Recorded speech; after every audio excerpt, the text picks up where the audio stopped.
Media సోదరులకు నమస్కారం. ఇవాళ కవిత గారు లాస్ట్ ఇయర్ మార్చిలో స్టార్ట్ అయినటువంటి లిక్కర్ ఎపిసోడ్ అన్నది మళ్లీ మార్చితో ఎండ్ అయింది. ఎండ్ మీన్స్ ఈ 1 ఇయర్ కాలంలో ఆమె అస్తిత్వం కోసము, లిక్కర్ కేసు నుంచి పక్కదారి పట్టించడం కోసము, బీజేపీ మెప్పు పొందడం కోసము రకరకాలుగా ఆమె కాంగ్రెస్ పార్టీ పైన మాట్లాడుతూ వచ్చింది.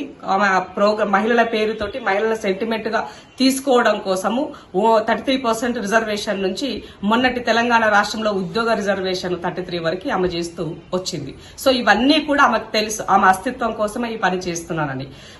నేను ఒకటి చెప్పదలుచుకున్నా, మహిళలు ఎదగాలి, సాధికారత రావాలి, అత్యంతైన ఎత్తులో ఉండాలి. కానీ ఇలాంటి ఫాల్తు కేసులల్లా ఎదగాలని మాత్రం ఏ మహిళ కోరుకోదు.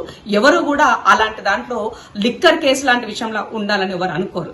కానీ కవిత గారి లిక్కర్ కేసు వల్ల యావత్తు మహిళా లోకానికి, తెలంగాణ రాష్ట్రంలో ఉన్నటువంటి మహిళలకి ఒక చెడ్డ పేరు తెచ్చిందన్నది ముమ్మాటికి వాస్తవం. ఇవాళ బీజేపీ తప్పని పరిస్థితుల్లో వాళ్ళ ఓట్ల కోసము తెలంగాణ రాష్ట్రంలో పార్లమెంటు స్థానాలు గెలవాలి అంటే మేము కవితని అరెస్ట్ చేయాలి అన్న ఒక కారణంతో వాళ్ళు అరెస్ట్ చేసినట్టుగా కనబడుతుంది.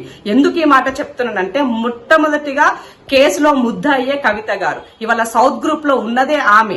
అందరు అప్రూవల్ ఇచ్చినా కూడా, వాళ్ళ అప్రూవల్ గా మారినా కూడా ఆమెని ఇన్ని రోజులు పట్టింది. ఆమెను సోదాలు చేసి, అరెస్ట్ చేసి, ఆమె సుప్రీంకోర్టుకు పోయి రకరకాల వాదనలతోన నేను ఒక ప్రజాప్రతినిధి కాబట్టి నన్ను అరెస్ట్ చేయడానికి లేదు, నన్ను విచారణకు తీసుకెళ్లేటువంటి హక్కు లేదు, నన్ను ఇంటికి వచ్చి విచారణ చేయండి, నేను దొరసాని బిడ్డను అని చెప్పే ప్రయత్నం ఆమె చేసింది.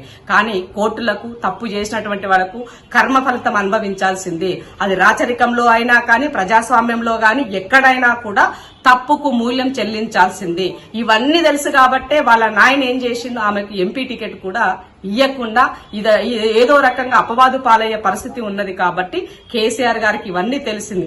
ఏ రోజైతే తెలంగాణ రాష్ట్ర ప్రజల యొక్క పాపాన్ని మీరు మూటగట్టుకున్నారో, తెలంగాణ రాష్ట్ర ప్రజల యొక్క కలలను కల్లలు చేశారో, మీకు భగవంతుడు అనేవాడు మీరు చేసిన తప్పులకు తప్పకుండా శిక్ష వేస్తారని చెప్పడానికి ఇవాళ జరిగినటువంటి కేసే నిదర్శనం. ఒక ఆడబిడ్డగా, నేను ఒక మహిళగా మీరు అరెస్ట్ అవ్వడానికి నేను బాధపడుతున్నా. కానీ తప్పు చేసిన వాళ్ళు అనుభవించక తప్పదు అన్నది కూడా మనకు చాలా చరిత్రలు చెప్తున్నాయి, మన అనుభవాలు కూడా మనకి తెలియజేస్తున్నాయి. కాబట్టి భారతీయ జనతా పార్టీ రాజకీయ డ్రామాలు బంద్ చేసి జెన్యూన్ గా తప్పు చేసిన వాళ్ళకి ఇమీడియట్ గా శిక్షలు వేసేటట్టు పనిలో ఉండండి.